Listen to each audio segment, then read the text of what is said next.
Hello, Martin Roberts here with your property top 10 tips.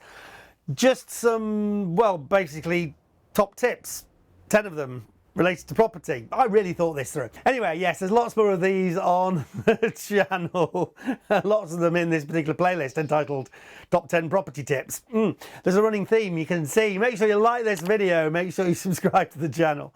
And yeah, check out Martin Roberts Property Tip Bits. There's lots and lots of good things on the channel as well as on this particular playlist. So, what am I looking at in this particular module? It is top 10 tips, top 10 ways to actually spot an up and coming area. So what's the first one? Number one, look where developers are developing. Sounds obvious, I know, but why are they spending a lot of money putting effort, time and expense into developing a housing estate in a particular area? The likelihood is they have done a lot of research before they make those kind of multi-million pound decisions. So look around your area or your immediate sort of circle of area, maybe 25, 30, 40, 50 mile radius, and look at where developments are taking place. What is going on in those areas? Now, the big developers will have been in large conversations, long conversations with the council, and they will have analysed things before they start investing. So you can follow their lead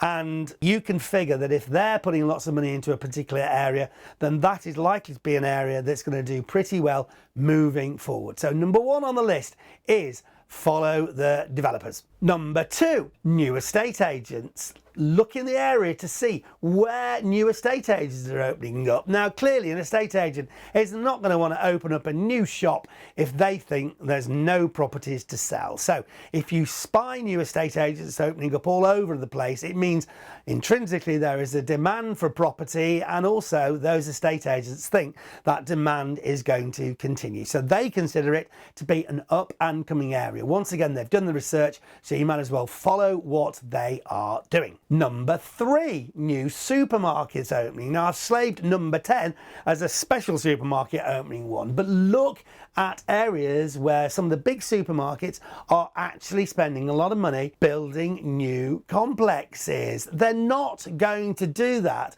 unless they know that the master plan for that area is to get more people into that area. They're not going to build a multi-million pound supermarket if the population in the area is going to stop growing or start dropping. So you can pretty much guarantee that if a Tesco's Extra opens up, they know that good things are going on in that area. And also, one follows the other. If Tesco's Extra opens up, then the likelihood is that the developers will come and people want to live in that area. People like facilities. So look out for big supermarkets opening up new places for people to buy their stuff. Number four, large office developments. Now, clearly, if they're going to build lots of office developments, they're going to have people to inhabit and also work in those offices, even in these days of working from home. So if you're seeing somebody building office blocks, workplaces or whatever, you know that that area has definitely got good things going on. Again, people putting money which you can ride on the coattails of. People travel to where jobs are, and if people are building places to work, then naturally those people who are working there will follow, which will definitely improve the area. Number five, let's call this trendification. Shops on the high street becoming trendy, little boutiques opening up, maybe bars and restaurants that are a little bit more trendy. That will give you a real good idea that actually the property market there is on the up. So we're looking at developments on high streets where we're not just seeing pound shops and charity shops are opening up. We're seeing some of the more trendy, desirable kind of places opening up on the high street that will feed naturally on people who perhaps have got a little bit more money to spend or whatever. So you're looking for places where trendification is going on in the high street, and that will definitely reflect and improve the overall feel of the area. Nobody likes boarded up shops.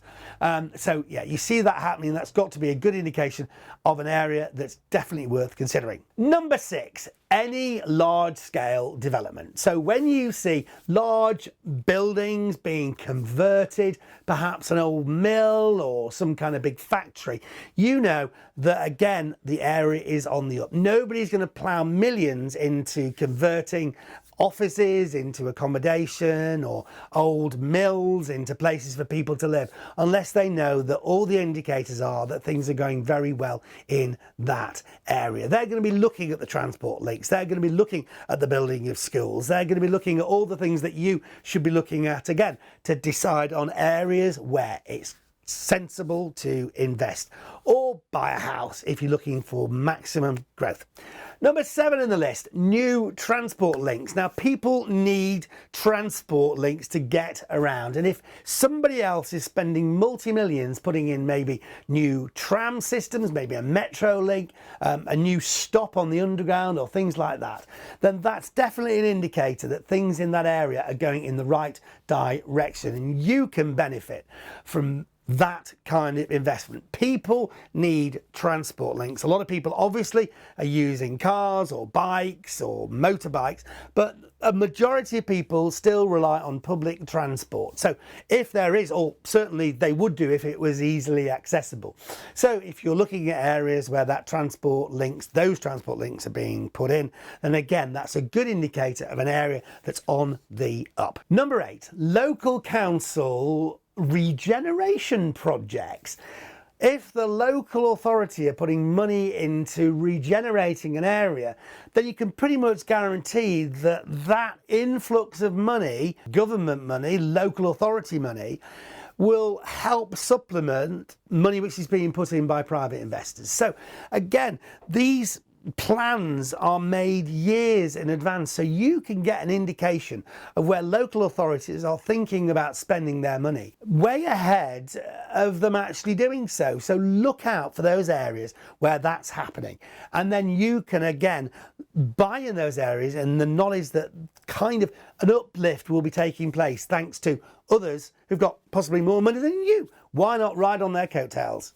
Look for places where regeneration is going on, spurred on by the local authority. Number 9 on the list, look out for areas where specialist retailers are setting up. So if you start to see an influx of wine merchants or delicatessens or smart trendy boutiques, then again you know that the right kind of things are going on in that area.